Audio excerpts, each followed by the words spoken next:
জাতীয় নির্বাচনকে ঘিরে অনেকে অস্থিতিশীল পরিবেশ সৃষ্টির চেষ্টা করছে বলে জানিয়েছেন আইজিপি বাহারুল আলম। মঙ্গলবার পুলিশ সদর দপ্তরে এক সংবাদ সম্মেলনে তিনি বলেন, এটা বিদেশ থেকেও করা হতে পারে। আইজিপি আরও জানান, এবার পূজা মণ্ডপে অস্থিরতা সৃষ্টির ঘটনায় ১৯ জনকে গ্রেফতার করা হয়েছে। আর জুলাই আন্দোলনের হয়রানিমূলক মামলা থেকে রক্ষা পেতে আবেদন করতে বলেছেন পুলিশ মহাপরিদর্শক। বিস্তারিত জানাচ্ছেন নাদিয়া শারমিন। এবছর ৩১,৬০০-র কিছু বেশি মণ্ডপে পূজা হচ্ছে। পুলিশ বলছে, পূজা মণ্ডপ কেন্দ্রিক সোমবার রাত পর্যন্ত ৩৯টি অপ্রীতিকর ঘটনা ঘটেছে। এর মধ্যে ১৫টিতে মামলা হয়েছে, ১৯ আসামি গ্রেফতারও হয়েছে। এসব ঘটনার মধ্যে আছে পূজার প্যান্ডেলে পানি নিক্ষেপ, পূজা কমিটির কাছে চাঁদা দাবি, নিরাপত্তার কাজে নিয়োজিত পুলিশের উপর হামলা, ধাক্কা দিয়ে প্রতিমার অংশ ভেঙে ফেলা ও জামায়াত কর্মী পরিচয়ে গান বন্ধ করতে বলা। গাজীপুরে যেটা হয়েছে, দুইটা ছেলে ওরা গিয়ে দেখতে গেছে, ওরা ধমক দিছে, আরেকবার গিয়ে আরেকবার মূর্তিটা ভেঙে দিছে। আবার অনেকে দাবি করছে মানসিক ভারসাম্যহীন। নট নেসেসারিলি হঠাৎ করে পূজার সময় সব মানসিক ভারসাম্যহীন একসাথে গিয়ে হবে কেন? This is not at all acceptable. সামনের নির্বাচনকে ঘিরে দেশি বিদেশি নানা চ্যালেঞ্জ আছে বলেও জানান তিনি। যারা পরাজিত ফ্যাসিস্ট তারা তো অবশ্যই একটা party. Free, fair and neutral election, ওইটাকে আমরা করতেই হবে। দরকারে আমরা আরো কঠোর পদক্ষেপে যাব। তিনি জানান, বৈষম্য বিরোধী আন্দোলনে হত্যাসহ মোট ১,৭৬০টি মামলার মধ্যে ৫৫টির চার্জশিট দেওয়া হয়েছে। এর মধ্যে হত্যা মামলা ১৮টি এবং আঘাতসহ বিভিন্ন মামলা ৩৭টি। হত্যা মামলার চার্জশিটভুক্ত আসামি ১,৯৪১ জন এবং অন্যান্য ধারার মামলার আসামি ২,১৮৫ জন। আর হয়রানিমূলক মামলা থেকে রক্ষা পেতে পুলিশ সুপারের কাছে আবেদনের আহ্বান জানান তিনি। ওনাদেরকে সংশ্লিষ্ট জেলার পুলিশ সুপার নির্দোষ হিসাবে রিপোর্ট দিয়ে আদালতে প্রতিবেদন পাঠাতে পারেন এবং আদালত সেটা গ্রহণ করে তাকে মামলার দায় থেকে মুক্তি দিতে পারেন। জুলাই গণঅভ্যুত্থানের মামলায় ২১ পুলিশ কর্মকর্তাকে গ্রেফতার করা হয়েছে। আর পলাতকদের তালিকা ইন্টারপোলে দেওয়া হয়েছে বলেও জানান বাহারুল আলম। ওই সময় লুট হওয়া ১,৩৫০টি অস্ত্র এখনো মেলেনি বলেও জানান আইজিপি। আমরা ধারণা করি হয়তো কিছু বিচ্ছিন্নতাবাদের কাছে চলে যেতে পারে, কিছু হয়তো পাহাড়িদের কাছে চলে যেতে পারে, কিছু হয়তো এই যে আরসা কিংবা ওদের কাছে চলে যেতে পারে। এগুলো সবই আমাদের সন্দেহ। সম্প্রতি পাকিস্তানে সশস্ত্র সংগঠন তেহরিকে তালিবান বা টিটিপির হয়ে লড়াই করতে যাওয়া একজন বাংলাদেশি নিহত হয়েছেন। ওই দলে আরো কোনো বাংলাদেশি যাচ্ছে কিনা তা খতিয়ে দেখা হচ্ছে বলেও জানান আইজিপি। ৩ মাস আগে আমরা সাভারের একজনকে পেয়েছি, তো আমাদের ইন্টেলিজেন্স আছে যে হি ওয়াজ এ পার্টিসিপেন্ট। তা আমরা তাকে অ্যারেস্ট করেছি। তার মাধ্যমে আমরা তার অন্য যারা সহযোদ্ধা আরও আছে কিনা তাদের ব্যাপারে এই আমাদের অ্যান্টি টেররিজম ইউনিট তদন্ত করছে। নাদিয়া শারমিন, ৭১, ঢাকা। খাগড়াছড়ির ঘটনা যারা ভিন্ন খাতে নেয়ার চেষ্টা করছে তাদের বিষয়ে তদন্ত চলছে বলে জানিয়েছেন র্যাব মহাপরিচালক AKM শহীদুর রহমান। মঙ্গলবার তিনি আরও বলেন, পরিস্থিতি মোকাবেলায় স্থানীয় প্রশাসনের সাথে তারা সর্বোচ্চ গুরুত্ব দিয়ে কাজ করছেন। তবে লুট হওয়া অস্ত্র নির্বাচনের সময় বাইরে থাকা নিরাপত্তার জন্য চ্যালেঞ্জ বলেও মনে করেন র্যাব মহাপরিচালক। আরও জানাচ্ছেন সাজিদ সরকার। রাজধানী সহ সারা দেশে অস্ত্র উদ্ধার, সন্ত্রাসী গ্রেপ্তার এবং আভিযানিক বিভিন্ন ধরনের সাফল্য নিয়ে সাংবাদিকদের সাথে মতবিনিময়ের আয়োজন করে র্যাব। এতে অংশ নেন র্যাবের মহাপরিচালক AKM শহীদুর রহমান। এই নিরাপত্তাটা আমরা এ সময় লুট হওয়া অস্ত্র উদ্ধার, জামিনে থাকা শীর্ষ সন্ত্রাসীদের গ্রেপ্তার প্রসঙ্গে মহাপরিচালক বলেন, আগামী জাতীয় সংসদ নির্বাচনকে সামনে রেখে লুট হওয়া অস্ত্র বাইরে থাকা নিরাপত্তার জন্য চ্যালেঞ্জ। প্রায় 70 থেকে 80% অস্ত্র উদ্ধার আছে, বাকি আছে। এ থেকেও প্রতিনিয়ত গত মাসেও আমরা প্রায় পুলিশের কাছ থেকে লুট হওয়া 3টি পিস্তল আমরা উদ্ধার করেছি। যে শটগানটি আমরা উদ্ধার করেছি ওইটির নাম্বারটি আপনার মোসা, তা আমরা এটা ফরেন্সিক করলে বুঝতে পারবো। তো আমাদের এই প্রচেষ্টা অব্যাহত আছে এবং প্রতিনিয়তই আমরা কিছু না কিছু অস্ত্র উদ্ধার করতে সক্ষম হচ্ছি। এ সময় পাহাড়ের অস্থিরতা নিয়ে তিনি জানান, ধর্ষণের ঘটনায় আসামি গ্রেপ্তার হলেও যারা এটিকে ভিন্ন খাতে নেওয়ার চেষ্টা করছে তাদের বিষয়েও তদন্ত চলছে। তুচ্ছ কোনো ঘটনা নিয়ে সেটা একটা বড় আকারের একটি রূপ দেওয়ার চেষ্টা হয়। যেমন খাগড়াছড়িতে সম্প্রতি যে ঘটনা ঘটলো, যে একটি ধর্ষণের অভিযোগের কারণে সেখানে এই পরিস্থিতি উদ্ভব হয়েছে। যদিও এই অভিযোগটি পাওয়ার সাথে সাথেই তার একজন আসামিকে গ্রেপ্তার করা হয়েছিল এবং আইন শৃঙ্খলা রক্ষাকারী বাহিনী যথাযথভাবেই ওই মামলার অনুসন্ধান সহ যাবতীয় কাজ করতেছিল। বাট তারপরও আমরা দেখলাম যে সে পরিস্থিতি সেখানে উত্তপ্ত করা হয়, অশান্ত করা হয়।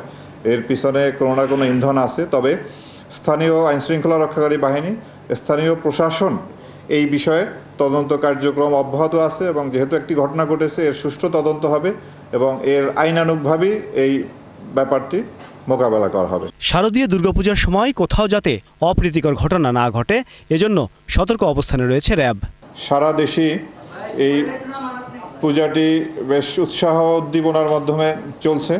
সাজিদ সরকার, ৭১, ঢাকা। আসন্ন নির্বাচন পেছাতে ষড়যন্ত্র করছে পতিত স্বৈরাচারী শক্তি, তবে ভোট করতে প্রতিজ্ঞাবদ্ধ অন্তর্বর্তী সরকার, জানিয়েছেন প্রধান উপদেষ্টা প্রেস সেক্রেটারি শফিকুল আলম। তিনি আরও জানান, নির্বাচনে পূর্ণাঙ্গ সহযোগিতা করবে জাতিসংঘ। বৈশ্বিক সংস্থাটির মহাসচিবের সাথে বৈঠক করেছেন প্রধান উপদেষ্টা। আরও জানাচ্ছেন শাহরিয়ার ইমতিয়াজ। নিউ ইয়র্কে সোমবার জাতিসংঘ মহাসচিব অ্যান্টনিও গুতেরেসের সঙ্গে বৈঠক করেছেন অন্তর্বর্তীকালীন সরকারের প্রধান উপদেষ্টা ডক্টর মোহাম্মদ ইউনুস। এতে রোহিঙ্গা সংকট, সংরক্ষণবাদী শুল্ক নীতি ও বাংলাদেশের জাতীয় নির্বাচন নিয়ে আলোচনা হয়। পরে বিস্তারিত জানান প্রধান উপদেষ্টার প্রেস সচিব শফিকুল আলম। তিনি জানান, বাংলাদেশের জাতীয় নির্বাচন ও চলমান সংস্কার বিষয়ে পূর্ণ সহযোগিতার আশ্বাস দিয়েছেন জাতিসংঘের মহাসচিব। সেক্রেটারি জেনারেল অকুণ্ঠ চিত্তে জানিয়েছেন যে তারা বাংলাদেশের এই ডেমোক্রেটিক যে ট্রানজিশনে ফুললি তারা সাপোর্ট করছেন এবং সলিডারিটি ঘোষণা করেছেন। তবে শফিকুল আলম জানান, বাংলাদেশের নির্বাচন নিয়ে ষড়যন্ত্র চলছে। বাংলাদেশ নিয়ে তারা হাজার হাজার ডিসইনফরমেশন, ফেক নিউজের ক্যাম্পেইন করছে, কিন্তু স্বৈরাচার, তার দোসরগুলো এবং তাদের সাথে অ্যালাইড যারা ইন্টারন্যাশনাল ফোর্সেস আছে তারা মিলে একটা খুবই ওয়েল অর্কেস্ট্রেটেড মুভ, যে এই ইলেকশনটাকে কিভাবে বানচাল করা যায়। আমাদের জন্য সবচেয়ে ইম্পর্টেন্ট সামনে হচ্ছে ডেমোক্রেটিক ট্রানজিশন এবং খুব ভালোভাবে, খুব উৎসবমুখর পরিবেশে ফ্রি ফেয়ার ইলেকশনটা কন্ডাক্ট করা। প্রধান উপদেষ্টার সঙ্গে বৈঠক হয়েছে ইউনিসেফের নির্বাহী পরিচালক ক্যাথরিন রাসেল, জাতিসংঘের শরণার্থী বিষয়ক হাই কমিশনার ফিলিপো গ্র্যান্ডি এবং জাতিসংঘের আন্ডার সেক্রেটারি রাবাব ফাতিমার সঙ্গেও। টক্সের মূল ফোকাসটা ছিল রোহিঙ্গা ক্রাইসিস। পুরো 3টে মিটিংয়ে আলাপ আলোচনা হয় কিভাবে রোহিঙ্গাদের এখন কি অবস্থা, রাখাইনে তাদের কি সমস্যা তারা ফেস করছে, কিভাবে একটা পাথওয়ে পাওয়া যায় ওই ক্রাইসিসটাকে রেজলিউশন করার জন্য। রোহিঙ্গাদের জন্য তহবিল জোগাতে আরও পদক্ষেপ নিতে সবাইকে অনুরোধ করেন ডক্টর মোহাম্মদ ইউনুস। সংকোচন আমরা দেখতে পাচ্ছি, সেই ফান্ডিংটা কিভাবে বাড়ানো যায়। শাহরিয়ার ইমতিয়াজ, ৭১, ঢাকা। ধর্মের নামে জাতিকে বিভক্ত করে নির্বাচন বাধাগ্রস্ত করতে চায় একটি গোষ্ঠী। মঙ্গলবার এমন মন্তব্য করেছেন বিএনপির স্থায়ী কমিটির সদস্য সালাউদ্দিন আহমদ। তিনি আরও বলেন, এদের জনগণই প্রতিহত করবে। আরেক বিএনপি নেতা রুহুল কবির রিজভী জানান, পরাজিত শক্তি নাশকতা করার চেষ্টা করছে। বাংলাদেশকে কখনো কারো উপনিবেশ বানাতে দেয়া হবে না। বিস্তারিত মাহিলা ইসলামের রিপোর্টে। ওলামা দলের প্রতিষ্ঠাবার্ষিকী উপলক্ষে জিয়ার সমাধি প্রাঙ্গণে শত শত নেতাকর্মীর উপস্থিতি। তাদের সাথে যোগ দেন বিএনপির অন্যতম শীর্ষ নেতা সালাউদ্দিন আহমদ। শ্রদ্ধা নিবেদন শেষে দোয়া করেন নেতারা। পরে সালাউদ্দিন আহমদ বলেন, ধর্মের ভিত্তিতে রাজনৈতিক বিভাজন চায় না বিএনপি।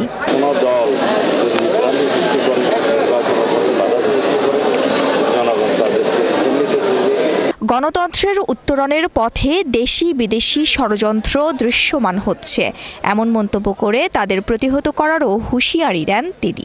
বাংলাদেশের জনগণ এখন ঐক্যবদ্ধ। গণ অভ্যুত্থান পরবর্তী পরিস্থিতিতে বাংলাদেশের জনগণ সংকল্পবদ্ধ।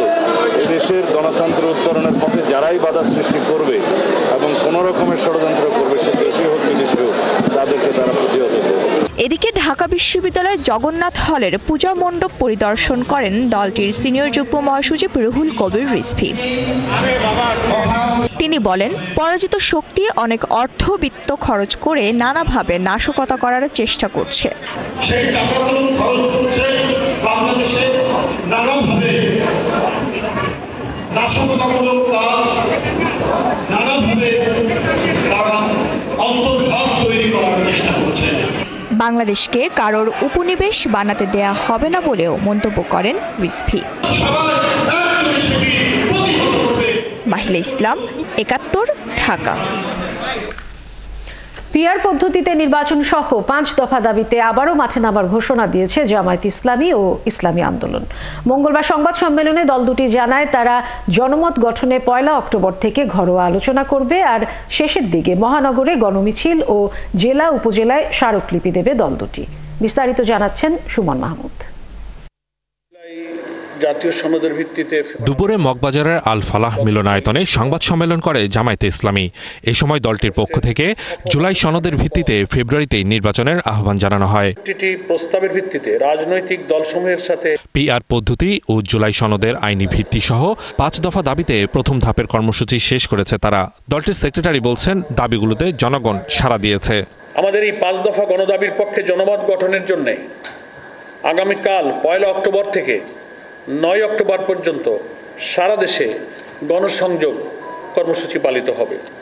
এই উপলক্ষে এই গণসংযোগ চলাকালে মত বিনিময় সভা, গোল টেবিল, সেমিনার, সিম্পোজিয়াম ইত্যাদি প্রোগ্রামের আয়োজন করা হবে এবং এই কর্মসূচির মধ্য দিয়ে আমরা আমাদের দাবির যে যৌক্তিকতা, প্রপোর্শনাল রিপ্রেজেন্টেশন পদ্ধতি সম্পর্কে আরও জাতিকে বিস্তারিত তুলে ধরার এই সব কার্যক্রমগুলো ওই সময় অব্যাহত থাকবে। এদিকে একই দাবিতে দ্বিতীয় ধাপে 12 দিনের কর্মসূচি ঘোষণা করেছে ইসলামী আন্দোলন বাংলাদেশ। তাদের অভিযোগ, যৌক্তিক আন্দোলনের প্রতি সরকার হতাশাজনক ও উদাসীনতা প্রদর্শন করছে। আমরা সরকারের প্রতি হতাশা এবং ক্ষোভ প্রকাশ করছি। দেশের এতগুলো রাজনৈতিক সংগঠন ধারাবাহিক কর্মসূচি পালন করার পরেও সরকারের পক্ষ থেকে কোনো রকম ইতিবাচক সাড়া পাওয়া যাচ্ছে না। কেমন যেন স্বৈরতান্ত্রিক সরকারগুলোর মতো এ সরকারও জনতার দাবির প্রতি উদাসীনতা প্রদর্শন করছে। আমরা সরকারকে সতর্ক করে দিতে চাই, মনে করে দিতে চাই, এই সরকার একমাত্র জনতার রক্তমাখা জীবন উৎসর্গ করার অভিপ্রায় গঠিত। ফলে জনতার দাবির প্রতি ক্রমাগত উপেক্ষা এই সরকারের নৈতিক ও আইনগত বৈধতাকে নষ্ট করবে। ইসলামী দলগুলোর কর্মসূচি 1 অক্টোবর, জনসংযোগের মধ্য দিয়ে শুরু হয়ে শেষ হবে 12 অক্টোবর। জাতীয় সংসদ নির্বাচনে জনগণ চায় হলো। সুমন মাহমুদ, 71, ঢাকা। জুলাই আন্দোলনে নেতৃত্ব দেয়া ছাত্রদের দল জাতীয় নাগরিক পার্টি এবং বাংলাদেশ জাতীয় লীগ রাজনৈতিক দল হিসেবে নিবন্ধন পাওয়ার জন্য প্রয়োজনীয় শর্ত পূরণ করেছে বলে জানিয়েছেন নির্বাচন কমিশনের সিনিয়র সচিব আক্তার আহমেদ। তিনি বলেন, এই 2 দল ছাড়া আরও 12টি দলের বিষয়ে অধিকতর যাচাই বাছাই করবেন তারা। এছাড়া তিনি আরও জানান, শাপলা প্রতীক ইসির তফসিলের নেই জানিয়ে এনসিপিকে চিঠি দেওয়া হবে। সন্ধ্যায় রাজধানীর আগারগাঁওয়ে নির্বাচন ভবনে এসব কথা জানান ইসি সচিব। প্রাথমিকভাবে শর্ত পূরণ করেছে। একটা হচ্ছে জাতীয় নাগরিক পার্টি, আর একটা যে বাংলাদেশ জাতীয় লীগ। বাংলাদেশ নাগরিক পার্টি এবং বাংলাদেশ জাতীয় লীগ এদের বিষয়ে আমরা এখন এই পর্যায়ে আমরা পত্রিকায় বিজ্ঞপ্তি দিব যে তাদের ব্যাপারে কোনো ওজোর আপত্তি আছে কিনা। এখানে জাতীয় নাগরিক পার্টির প্রতীক নিয়ে একটা বিষয় অনিষ্পন্ন আছে, যে ওনারা যে প্রতীকটা চেয়েছেন সে প্রতীকটা আমাদের প্রতীক সংক্রান্ত যে বিধিমালার তফসিলে নেই এবং না থাকার কারণে আমরা ওনাদের কাছে একটা প্রতীক মানে নিশ্চিত করার জন্য আমরা একটা চিঠি দিব। সেই চিঠিটা পাওয়ার পরে ওনাদের যে প্রতীকটা আমাদেরকে বলবেন সেই প্রতীক উল্লেখ করে আমরা তাদের নামে বিজ্ঞপ্তিটা দিব। ভারতীয় উপমহাদেশে ভারত, চীন, রাশিয়ার বিপরীতে আমেরিকাকে টেনে আনা ডক্টর ইউনূসের ভয়ঙ্কর ভুল হবে বলে মন্তব্য করেছেন চিন্তাবিদ ফরহাদ মজহার। মঙ্গলবার এক আলোচনায় তিনি বলেন, যুক্তরাষ্ট্রের সঙ্গে অন্তর্বর্তী সরকার যেসব চুক্তি করেছে সেসব প্রকাশ করতে হবে। আরও জানাচ্ছেন মোহাইমিনুল খান অপু। ফ্যাসিস্ট রাষ্ট্র ব্যবস্থা ও নির্বাচন বিষয়ক এই আলোচনা সভা, এতে যোগ দেন রাজনীতিবিদ ও বিশ্লেষক সহ বিভিন্ন শ্রেণী পেশার মানুষ। এই সময় ভারতের সমালোচনা করেন তারা। ভারত হলো এমন একটা দেশ, আমাদের বড় শত্রু, এবং তারপরে হলো আওয়ামী লীগ, তারপরে হলো সহযোগী, জাতীয় পার্টি বলেন, সবাই বলেন। আমি মনে করি আমরা দেশটাকে সুন্দরভাবে সুন্দর জায়গায় নিয়ে যাই। এত রক্ত দিয়েছি আমরা, এখন আর পিছিয়ে ফিরে থাকতে চাই না। চিন্তাবিদ ফরহাদ মজহার বলেন, ভারত বিরোধিতা থাকতে পারে, কিন্তু আমেরিকাকে এই উপমহাদেশে টেনে আনা হবে বড় ভুল। নতুন যে অক্ষর শক্তি গড়ে উঠেছে দেখতে পাচ্ছি, এটা কি ভারত, রাশিয়া এবং চীন একটা নতুন অক্ষর শক্তি গড়ে উঠেছে। এই নতুন অক্ষর শক্তির বিপরীতে ডক্টর ইউনূস উপমহাদেশে যদি মার্কিন যুক্তরাষ্ট্রকে টেনে না আনেন, এটা বাংলাদেশের জন্য একটা ভয়ানক বিপর্যয় টেনে আনবে। সেনাবাহিনীর দিক থেকে মিলিটারি অ্যাসেট, কারণ এটা আমার জাতীয় প্রতিরক্ষার অংশ। আপনি শেষ সেনাবাহিনীর সঙ্গে কোনো কথা না বলে, জাতীয় নিরাপত্তার প্রশ্নকে কোনো প্রকার না তুলে আপনি একটা বিদেশি কোম্পানির কাছে পোর্ট তুলে দিচ্ছেন। রোহিঙ্গারা ও মিয়ানমার বাংলাদেশের জন্য বড় বিপদ বলেও সরকারকে সতর্ক করেন তিনি। আপনাকে অনেক বড় বিপদ আপনার সামনে, এই বিপদের একটা নাম হলো রোহিঙ্গা, মায়ানমার বিপদ আপনার সামনে। আপনি মার্কিন যুক্তরাষ্ট্রের যে ভূরাজনীতি, সেই ভূরাজনীতি আপনি কি করে মোকাবেলা করবেন? আরাকান সেনাবাহিনী কাজ করছে পার্বত্য চট্টগ্রামে, আপনারা যে ঘটনা ঘটছে পার্বত্য চট্টগ্রামে, এটাকে বিচ্ছিন্ন ভাববেন না। জনগণের কাছে না গিয়ে ডক্টর ইউনূস লুটেরাদের সাথে বসে দেশের ভাগ্য ঠিক করার চেষ্টা করছে বলেও সমালোচনা করেন বক্তারা। জাতীয় ঐক্যমতের মধ্যে যেসব সিদ্ধান্ত আপনারা ওই লুটেরা মাফিয়া শ্রেণীর সঙ্গে বসে আপনারা করেছেন, ওটা নাকি আমাদেরকে এখন বাধ্যবাধকতা আমাদেরকে মানতে হবে। মুহাইমিনুল খান অপু, ৭১, ঢাকা। কুমারীর মাঝে দেবী দুর্গার আবির্ভাব। মাতৃরূপে কুমারীকে করা হয় আরাধনা। 5 উপকরণে দেয়া হয় কুমারী মায়ের পূজা। মহাষ্টমীর মূল আকর্ষণ কুমারী পূজার আয়োজন ছিল রাজধানীর রামকৃষ্ণ মিশনে। এবারের কুমারী নীলফামারীর 6.5 বছর বয়সী লাবণ্য চ্যাটার্জি। বিস্তারিত ফারহানা ন্যান্সির প্রতিবেদনে।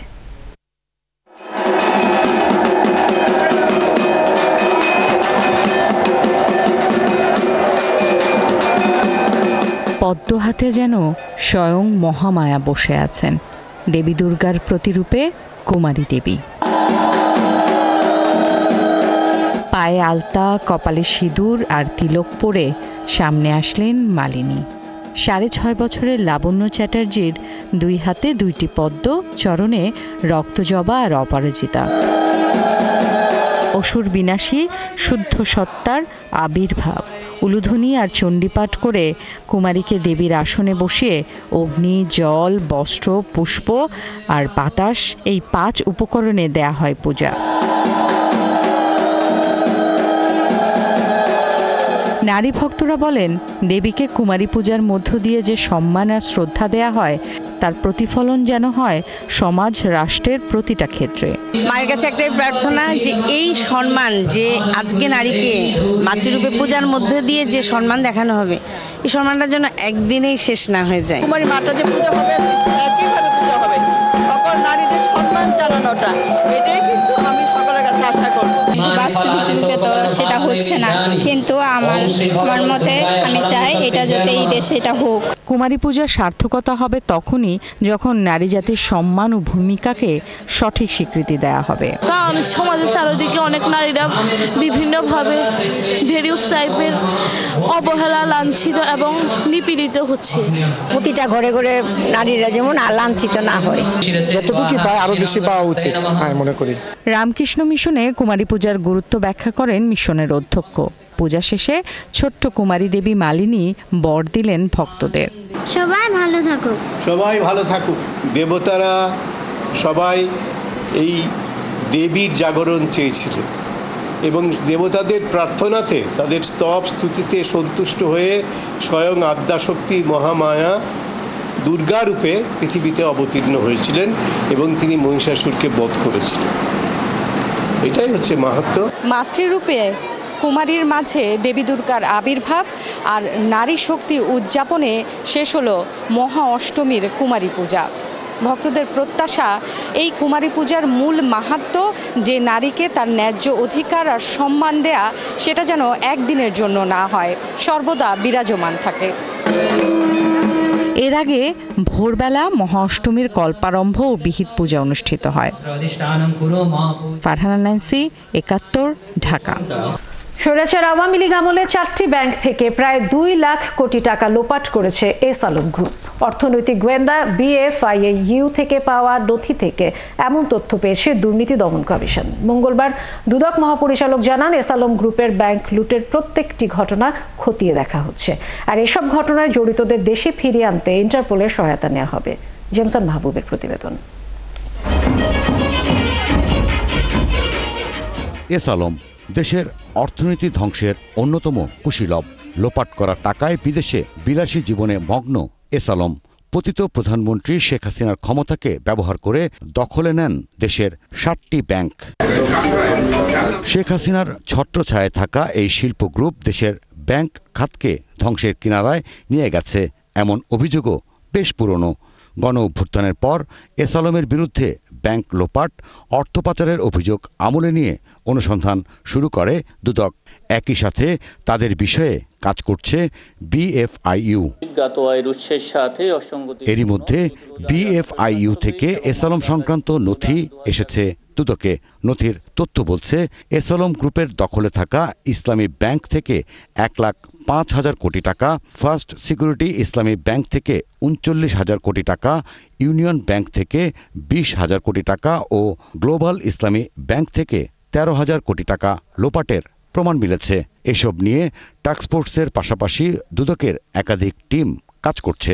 এস আলম বা অন্য যেই যাদের বিরুদ্ধে আমাদের এখানে অনুসন্ধান চলমান রয়েছে কিংবা মামলা তদন্তাধীন রয়েছে, সেই বিষয়গুলোতে কিন্তু কাজ হচ্ছে।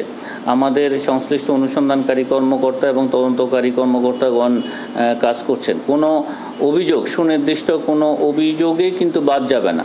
সবগুলো নিয়েই আমাদের অনুসন্ধান দল এবং তদন্ত দল কাজ করছেন। এদিন মামলা হয়েছে ভোলা 2 আসনের সাবেক এমপি আলী আজম মুকুল ও তার স্ত্রীর বিরুদ্ধে। তাদের বিরুদ্ধে 9.5 কোটি টাকার অবৈধ সম্পদ ও 120 কোটি টাকার সন্দেহজনক লেনদেনের প্রমাণ মেলে অনুসন্ধানে। সন্দেহজনক এবং অস্বাভাবিক লেনদেন করার অপরাধ অনুসন্ধানকালে প্রমাণিত হয়েছে। প্রায় 53 কোটি টাকার অবৈধ সম্পদ অর্জনের অভিযোগে মামলা হয়েছে C&F এজেন্ট শামসুর রহমানের বিরুদ্ধে। জেমসন মাহবুব, 71, ঢাকা। প্রতীক নিয়ে রেষারেষির মধ্যে জাতীয় নাগরিক পার্টি এনসিপিকে নিবন্ধন দেওয়ার সিদ্ধান্ত নিয়েছে নির্বাচন কমিশন। মঙ্গলবার কমিশনের সচিব জানান, এনসিপির সাথে সব শর্ত পূরণ করেছে বাংলাদেশ জাতীয় লীগ। তিনি আরও বলেন, তালিকায় থাকা যে কোনো প্রতীক নিতে পারবে এনসিপি। ফারজানা আক্তারের প্রতিবেদন।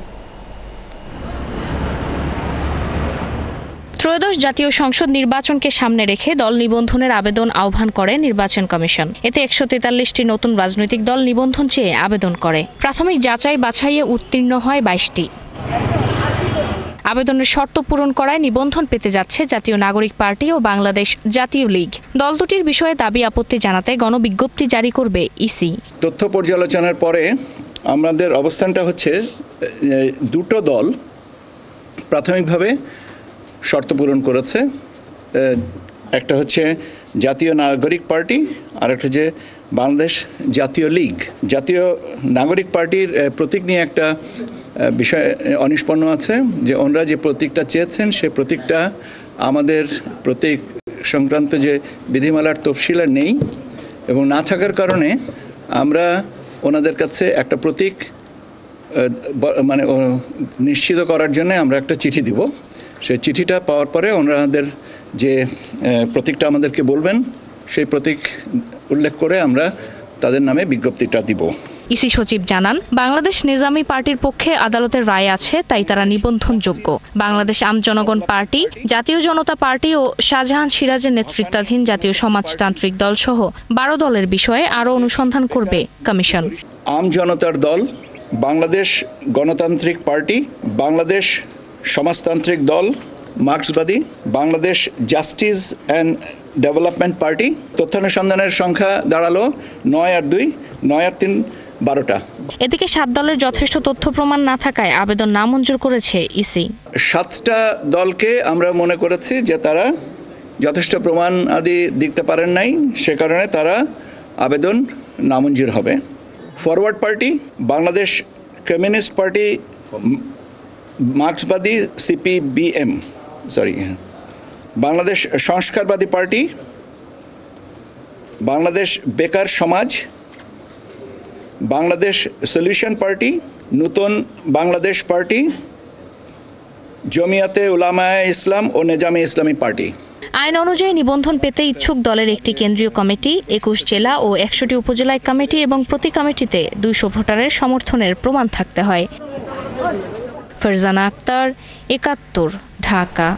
নিবন্ধন পেতে চলেছে এনসিপি, তবে দলটির প্রস্তাবিত শাপলা প্রতীক নিয়ে এখনও চূড়ান্ত সিদ্ধান্ত নেয়নি ইসি। দর্শক, এই বিষয়ে প্রতিক্রিয়া আমরা জানবো। 71-এর সঙ্গে এই মুহূর্তে যুক্ত হচ্ছেন এনসিপির মুখ্য সমন্বয়ক নাসিরউদ্দিন পাটোয়ারি। নাসিরউদ্দিন পাটোয়ারি ৭১ সংবাদ সংযোগে আপনাকে স্বাগত জানাচ্ছি। যে বিষয়টি আমরা আসলে একটু জানতে চাই আপনার কাছ থেকে, নিবন্ধন পেতে চলেছে এনসিপি, শাপলা প্রতীক যে বিষয়টি, শাপলা প্রতীক নিয়ে এখনো সিদ্ধান্ত নেয়নি ইসি, এই বিষয়টাতে আপনাদের প্রতিক্রিয়া কি আসলে? আমরা এই বিষয়ে আমাদের যে প্রতিক্রিয়া দলগতভাবে জানাচ্ছি সেটা হলো ইসি স্বেচ্ছাচারী এবং বৈষম্যমূলক আচরণ শুরু করেছে। স্বাধীন সাংবিধানিক প্রতিষ্ঠান হিসাবে ইসিকে দায়িত্বশীল আচরণ প্রকাশ করার জন্য আমরা তাদের নিকট আহ্বান জানাচ্ছি এবং তারা তফসিলের মধ্যে যে প্রতীকগুলো অন্তর্ভুক্ত করেছে সেখানে তারা বৈষম্যমূলক আচরণ করে শাপলাকে তারা বাদ দিয়েছে। সেখানে তাদেরকে অন্তর্ভুক্ত করে তারপরে আমাদেরকে চিঠি দেওয়ার জন্য আমরা ইসিকে আবেদন জানাচ্ছি এবং যারা সারা দেশের মাঠে নেতাকর্মী আমাদের এই অসাধ্যকে কাজকে সাধন করেছেন আমরা তাদেরকে ধন্যবাদ জানাচ্ছি এবং আগামী ইলেকশনে দেশবাসীকে আমাদের পাশে থাকার জন্য আমরা আবেদন জানাচ্ছি। নাসিরউদ্দিন পাটোয়ারি, আরেকটি বিষয় যে শাপলা প্রতীক যদি তারা পেয়ে যান, শাপলা প্রতীক পাওয়া নিয়ে আপনাদের পরবর্তী পদক্ষেপটা কি হতে পারে? বরাবরই বলেছি যে আমরা সাংবিধানিক গণতান্ত্রিক প্রক্রিয়া যতগুলো পদক্ষেপ রয়েছে সবগুলোই পদক্ষেপে আমরা গ্রহণ করব। মিছিল মিটিং থেকে শুরু করে রাজপথ, আইনি প্রক্রিয়া, যতগুলো প্রক্রিয়া রয়েছে সবগুলো প্রক্রিয়ায় আমরা গ্রহণ করব। তবে আমরা সেখানে বলেছি আমরা জনগণের কোনো ভোগান্তিতে যাব না, যেহেতু একটা দলীয় ইস্যু এবং সাথে সাথে জনগণের একটা আবেগ রয়েছে। জনগণকে সম্মান জানিয়েই, জনগণকে কোনো ক্ষতি না করে আমাদের সাংবিধানিক ওয়াইতে যত প্রকার আমাদের অধিকার আদায়ের জন্য প্রক্রিয়া রয়েছে সবগুলোই আমরা গ্রহণ করব। তবে আমরা শাপলা প্রতীকে ছাড় দিচ্ছি না, কারণ আমাদেরকে শাপলা প্রতীকে যদি না দেওয়া হয় এটা একটি আনকনস্টিটিউশনাল ফ্যাক্ট এবং আমরা মনে করি যে শাপলা পেতে এনসিপির প্রতীক হিসাবে কোনো আইনি বাধা নাই, তবে কিছু সোশ্যাল প্রেশার রয়েছে। আমরা মনে করছি এখানে নির্বাচন কমিশনের পিছনে কিছু গুপ্ত গোষ্ঠী কাজ করছে। আমরা তাদেরকে প্রকাশ্যে আসার জন্য অনুরোধ জানাচ্ছি। আমরা তাদেরকে রাজপথ, সাংবিধানিক যতগুলো ওয়ে আছে সে বিষয়ে তাদেরকে ফেস করতে রাজি রয়েছে এবং আমরা শাপলা ছাড়া নিবন্ধন প্রক্রিয়া নিতে ইচ্ছুক নই এবং ইসিকে এই বিষয়ে একটি সুন্দর প্রক্রিয়ায় আসার জন্য আমরা জানাচ্ছি এবং তাদের সেই সাংবিধানিক প্রতিষ্ঠানের প্রতিও আমরা সম্মান রেখেই তাদেরকে এই আবেদনটা জানাচ্ছি। নাসিরউদ্দিন পাটোয়ারি, অনেক ধন্যবাদ আপনাকে আমাদের সাথে যুক্ত হবার জন্য। দর্শক, নিবন্ধন পেতে চলেছে এনসিপি, আমাদের সাথে এনসিপির মুখ্য সমন্বয়ক নাসিরউদ্দিন পাটোয়ারি যুক্ত ছিলেন এবং আমরা জেনে নিচ্ছিলাম বিস্তারিত সে বিষয়ে। আসন্ন নির্বাচন পেছাতে ষড়যন্ত্র করছে পতিত স্বৈরাচারী শক্তি, তবে ভোট করতে প্রতিজ্ঞাবদ্ধ অন্তর্বর্তী সরকার, জানিয়েছেন প্রধান উপদেষ্টার প্রেস সেক্রেটারি শফিকুল আলম। তিনি আরও জানান নির্বাচনে পূর্ণাঙ্গ সহযোগিতা করবে জাতিসংঘ। বৈশ্বিক সংস্থাটির মহাসচিবের সাথে বৈঠক করেছেন প্রধান উপদেষ্টা। আরও জানাচ্ছেন শাহরিয়ার ইমতিয়াজ। নিউ ইয়র্কে সোমবার জাতিসংঘ মহাসচিব অ্যান্টনিও গুতেরেসের সঙ্গে বৈঠক করেছেন অন্তর্বর্তীকালীন সরকারের প্রধান উপদেষ্টা ডক্টর মোহাম্মদ ইউনুস। এতে রোহিঙ্গা সংকট, সংরক্ষণবাদী শুল্ক নীতি ও বাংলাদেশের জাতীয় নির্বাচন নিয়ে আলোচনা হয়। পরে বিস্তারিত জানান প্রধান উপদেষ্টার প্রেস সচিব শফিকুল আলম। তিনি জানান বাংলাদেশের জাতীয় নির্বাচন ও চলমান সংস্কার বিষয়ে পূর্ণ সহযোগিতার আশ্বাস দিয়েছেন জাতিসংঘের মহাসচিব। সেক্রেটারি জেনারেল অকুণ্ঠ চিত্তে জানিয়েছেন যে তারা বাংলাদেশের এই ডেমোক্রেটিক যে ট্রানজিশনে ফুললি তারা সাপোর্ট করছেন এবং সলিডারিটি ঘোষণা করেছেন। তবে শফিকুল আলম জানান বাংলাদেশের নির্বাচন নিয়ে ষড়যন্ত্র চলছে। বাংলাদেশ নিয়ে তারা হাজার হাজার ডিসইনফরমেশন, ফেক নিউজের ক্যাম্পেইন করছে, কিন্তু স্বৈরাচার, তার দোসরগুলো এবং তাদের সাথে অ্যালাইড যারা ইন্টারন্যাশনাল ফোর্সেস আছে তারা মিলে একটা খুবই ওয়েল অর্কেস্ট্রেটেড মুভ যে এই ইলেকশনটাকে কিভাবে বানচাল করা যায়। আমাদের জন্য সবচেয়ে ইম্পর্টেন্ট সামনে হচ্ছে ডেমোক্রেটিক ট্রানজিশন এবং খুব ভালোভাবে খুব উৎসবমুখর পরিবেশে ফ্রি ফেয়ার ইলেকশনটা কন্ডাক্ট করা। প্রধান উপদেষ্টার সঙ্গে বৈঠক হয়েছে ইউনিসেফের নির্বাহী পরিচালক ক্যাথরিন রাসেল, জাতিসংঘের শরণার্থী বিষয়ক হাই কমিশনার ফিলিপো গ্র্যান্ডি এবং জাতিসংঘের আন্ডার সেক্রেটারি রাবাব ফাতিমার সঙ্গেও। টক্সের মূল ফোকাসটা ছিল রোহিঙ্গা ক্রাইসিস। পুরো 3টে মিটিংয়ে আলাপ আলোচনা হয় কিভাবে রোহিঙ্গাদের এখন কি অবস্থা, রাখাইনে তাদের কি সমস্যা তারা ফেস করছে, কিভাবে একটা পাথওয়ে পাওয়া যায় ওই ক্রাইসিসটাকে রেজলিউশন করার জন্য। রোহিঙ্গাদের জন্য তহবিল জোগাতে আরও পদক্ষেপ নিতে সবাইকে অনুরোধ করেন ডক্টর মোহাম্মদ ইউনুস। সংকোচন আমরা দেখতে পাচ্ছি, সেই ফান্ডিংটা কিভাবে বাড়ানো যায়। শাহরিয়ার ইমতিয়াজ, ৭১, ঢাকা। ধর্মের নামে জাতিকে বিভক্ত করে নির্বাচন বাধাগ্রস্ত করতে চায় একটি গোষ্ঠী। মঙ্গলবার এমন মন্তব্য করেছেন বিএনপির স্থায়ী কমিটির সদস্য সালাউদ্দিন আহমদ। তিনি আরও বলেন, এদের জনগণই প্রতিহত করবে। আরেক বিএনপি নেতা রুহুল কবির রিজভী জানান, পরাজিত শক্তি নাশকতা করার চেষ্টা করছে। বাংলাদেশকে কখনো কারো উপনিবেশ বানাতে দেয়া হবে না। বিস্তারিত মাহিলা ইসলামের রিপোর্টে। ওলামা দলের প্রতিষ্ঠাবার্ষিকী উপলক্ষে জিয়ার সমাধি প্রাঙ্গণে শত শত নেতাকর্মীর উপস্থিতি। তাদের সাথে যোগ দেন বিএনপির অন্যতম শীর্ষ নেতা সালাউদ্দিন আহমদ। শ্রদ্ধা নিবেদন শেষে দোয়া করেন নেতারা। পরে সালাউদ্দিন আহমদ বলেন, ধর্মের ভিত্তিতে রাজনৈতিক বিভাজন চায় না বিএনপি।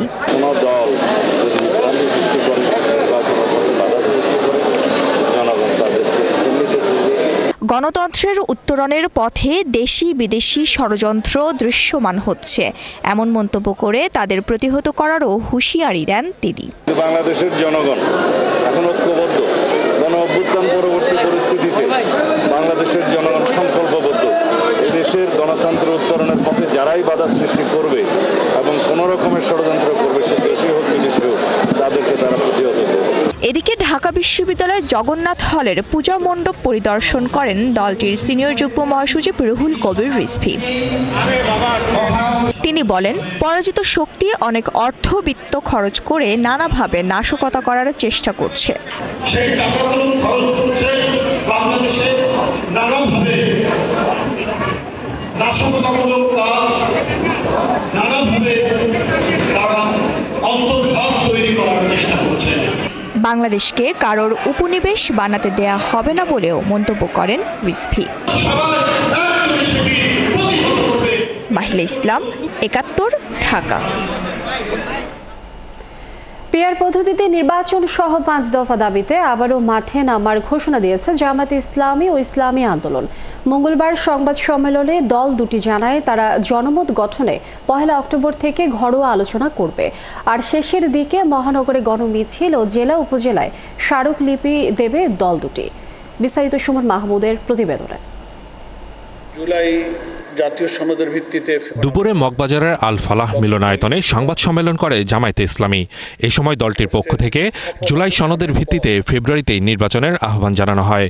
প্রস্তাবের ভিত্তিতে রাজনৈতিক দলসমূহের সাথে পিআর পদ্ধতি ও জুলাই সনদের আইনি ভিত্তি সহ ৫ দফা দাবিতে প্রথম ধাপের কর্মসূচি শেষ করেছে তারা। দলটির সেক্রেটারি বলছেন, দাবিগুলোতে জনগণ সাড়া দিয়েছে। আমাদের এই ৫ দফা গণদাবির পক্ষে জনমত গঠনের জন্য আগামীকাল ১ অক্টোবর থেকে ৯ অক্টোবর পর্যন্ত সারা দেশে গণসংযোগ কর্মসূচি পালিত হবে। এই উপলক্ষে এই গণসংযোগ চলাকালে মত বিনিময় সভা, গোল টেবিল, সেমিনার, সিম্পোজিয়াম ইত্যাদি প্রোগ্রামের আয়োজন করা হবে এবং এই কর্মসূচির মধ্য দিয়ে আমরা আমাদের দাবির যে যৌক্তিকতা, প্রপোর্শনাল রিপ্রেজেন্টেশন পদ্ধতি সম্পর্কে আরও জাতিকে বিস্তারিত তুলে ধরার এই সব কার্যক্রমগুলো ওই সময় অব্যাহত থাকবে। এদিকে একই দাবিতে দ্বিতীয় ধাপে ১২ দিনের কর্মসূচি ঘোষণা করেছে ইসলামী আন্দোলন বাংলাদেশ। তাদের অভিযোগ, যৌক্তিক আন্দোলনের প্রতি সরকার হতাশাজনক ও উদাসীনতা প্রদর্শন করছে।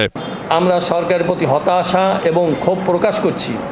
দেশের এতগুলো রাজনৈতিক সংগঠন ধারাবাহিক কর্মসূচি পালন করার পরেও সরকারের পক্ষ থেকে কোনো রকম ইতিবাচক সাড়া পাওয়া যাচ্ছে না। কেমন যেন স্বৈরতান্ত্রিক সরকারগুলোর মতো এ সরকারও জনতার দাবির প্রতি উদাসীনতা প্রদর্শন করছে। আমরা সরকারকে সতর্ক করে দিতে চাই, মনে করে দিতে চাই, এই সরকার একমাত্র জনতার রক্তমাখা জীবন উৎসর্গ করার অভিপ্রায় গঠিত। ফলে জনতার দাবি প্রতি ক্রমাগত উপেক্ষা এই সরকারের নৈতিক ও আইনগত বৈধতাকে নষ্ট করবে। ইসলামী দলগুলোর কর্মসূচি ১ অক্টোবর জনসংযোগের মধ্য দিয়ে শুরু হয়ে শেষ হবে ১২ অক্টোবর। জাতীয় সংসদ নির্বাচনে জনগণ চায় হলো। সুমন মাহমুদ, ৭১, ঢাকা।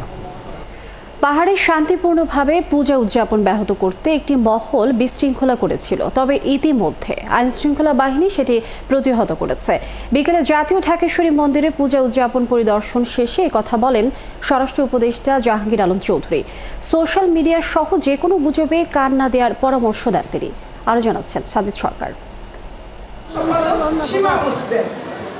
সনাতন ধর্মাবলম্বীদের সবচেয়ে বড় ধর্মীয় উৎসব শারদীয় দুর্গাপূজার নিরাপত্তা ও আনুষ্ঠানিকতা দেখতে ঢাকেশ্বরী মন্দিরে স্বরাষ্ট্র উপদেষ্টা ঘুরে দেখেন পূজা মণ্ডপ। পরিদর্শন শেষে গণমাধ্যমের সাথে কথা বলেন উপদেষ্টা। জানান, পাহাড়ে শান্তিপূর্ণভাবে পূজা উদযাপন ব্যাহত করতে একটি মহল বিশৃঙ্খলা সৃষ্টি করলেও আইনশৃঙ্খলা বাহিনী তাদের জবাব দিয়েছে। বেশ কয়েকজন বিশৃঙ্খলাকারীকে গ্রেফতারের কথাও জানান তিনি। স্পেশালি খাগড়াছড়ি এবং গুইমারাতে একটা ঘটনা ঘটছে। এই ঘটনাটা ঘটার উদ্দেশ্য ছিল যেন এই পূজাটা শান্তিপূর্ণভাবে যেন না হতে পারে। কিছু সংখ্যক সন্ত্রাসী চেষ্টা করছিল যেন এই পূজাটা ভালোভাবে না হয়, কিন্তু সেই সন্ত্রাসীদের যে কর্মকাণ্ড এটা কিন্তু প্রতিহত করে দেওয়া হয়েছে এবং পাহাড়েও পূজা ভালোভাবে হচ্ছে। পূজাকে কেন্দ্র করে দেশে ও দেশের বাইরে থাকা ফ্যাসিস্টরা সোশ্যাল মিডিয়া সহ নানা মাধ্যমে গুজব ছড়াচ্ছে বলেও জানান তিনি। কোনো কিছু সংবাদ ভাইয়েরা বলতে যাচাই না করে আপনারা দিবেন না। একটা কিন্তু নতুন অ্যাপও করা হয়েছে। আপনাকে যদি কোনো কিছু থাকে ভাইদের সাথে আসতে, ভাইরাও কিন্তু অ্যাপের সাথে সম্পৃক্ত, তারা আপনাদের সঠিক সংবাদটা দিতে পারবে। রাজধানী সহ সারা দেশের পূজা মণ্ডপে আইনশৃঙ্খলা বাহিনীর পাশাপাশি সাধারণ মানুষও সতর্ক অবস্থানে থাকলে কোনো ধরনের অপ্রীতিকর ঘটনা ঘটবে না বলেও আশাবাদ স্বরাষ্ট্র উপদেষ্টার। সাজিদ সরকার, ৭১, ঢাকা। কুমারীর মাঝে দেবী দুর্গার আবির্ভাব। মাতৃরূপে কুমারীকে করা হয় আরাধনা। 5 উপকরণে দেওয়া হয় কুমারী মায়ের পূজা। মহা অষ্টমীর মূল আকর্ষণ কুমারী পূজার আয়োজন ছিল রাজধানীর রামকৃষ্ণ মিশনে। এবারের কুমারী নীলফামারীর 6.5 বছর বয়সী লাবণ্য চ্যাটার্জি। বিস্তারিত ফারহানা নান্সির প্রতিবেদনে।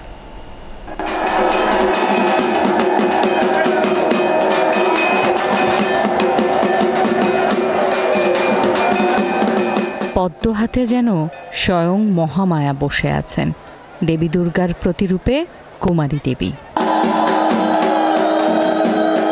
পায়ে আলতা, কপালে সিঁদুর আর তিলক পরে সামনে আসলেন মালিনী। 6.5 বছরের লাবণ্য চ্যাটার্জির 2 হাতে 2টি পদ্ম, চরণে রক্তজবা আর অপরাজিতা। অসুর বিনাশী শুদ্ধ সত্তার আবির্ভাব। উলুধ্বনি আর চণ্ডীপাঠ করে কুমারীকে দেবীর আসনে বসিয়ে অগ্নি, জল, বস্ত্র, পুষ্প আর বাতাস, এই 5 উপকরণে দেয়া হয় পূজা। নারী ভক্তরা বলেন, দেবীকে কুমারী পূজার মধ্য দিয়ে যে সম্মান আর শ্রদ্ধা দেয়া হয় তার প্রতিফলন যেন হয় সমাজ রাষ্ট্রের প্রতিটা ক্ষেত্রে। মায়ের কাছে একটাই প্রার্থনা যে এই সম্মান, যে আজকে নারীকে মাতৃরূপে পূজার মধ্যে দিয়ে যে সম্মান দেখানো হবে, এই সম্মানটা যেন একদিনেই শেষ না হয়ে যায়। কুমারী মাটা যে পূজা হবে একইভাবে পূজা হবে, সকল নারীদের সম্মান জানানোটা, এটাই কিন্তু আমি সকলের কাছে আশা করব। বাস্তবিক তো সেটা হচ্ছে না, কিন্তু আমার মতে আমি চাই এটা যাতে এই দেশে এটা হোক। কুমারী পূজার সার্থকতা হবে তখনই যখন নারী জাতির সম্মান ও ভূমিকাকে সঠিক স্বীকৃতি দেয়া হবে। কারণ সমাজের চারিদিকে অনেক নারীরা বিভিন্নভাবে ভেরিয়াস টাইপের অবহেলা, লাঞ্ছিত এবং নিপীড়িত হচ্ছে। প্রতিটা ঘরে ঘরে নারীরা যেমন লাঞ্ছিত না হয়, যতটুকু পায় আরো বেশি পাওয়া উচিত আমি মনে করি। রামকৃষ্ণ মিশনে কুমারী পূজার গুরুত্ব ব্যাখ্যা করেন মিশনের অধ্যক্ষ। পূজা শেষে ছোট্ট কুমারী দেবী মালিনী বর দিলেন ভক্তদের। সবাই ভালো থাকুক, সবাই ভালো থাকুক। দেবতারা সবাই এই দেবীর জাগরণ চেয়েছিলেন এবং দেবতাদের প্রার্থনাতে, তাদের স্তব স্তুতিতে সন্তুষ্ট হয়ে স্বয়ং আদ্যাশক্তি মহামায়া দুর্গা রূপে পৃথিবীতে অবতীর্ণ হয়েছিলেন এবং তিনি মহিষাসুরকে বধ করেছিলেন। এটাই হচ্ছে মাহাত্ম্য। মাতৃরূপে কুমারীর মাঝে দেবী দুর্গার আবির্ভাব আর নারী শক্তি উদযাপনে শেষ হলো মহা অষ্টমীর কুমারী পূজা। ভক্তদের প্রত্যাশা, এই কুমারী পূজার মূল মাহাত্ম্য যে নারীকে তার ন্যায্য অধিকার আর সম্মান দেয়া, সেটা যেন একদিনের জন্য না হয়, সর্বদা বিরাজমান থাকে। এর আগে ভোরবেলা মহা অষ্টমীর কল্পারম্ভ ও বিহিত পূজা অনুষ্ঠিত হয়। ফারহানা নান্সি, ৭১, ঢাকা।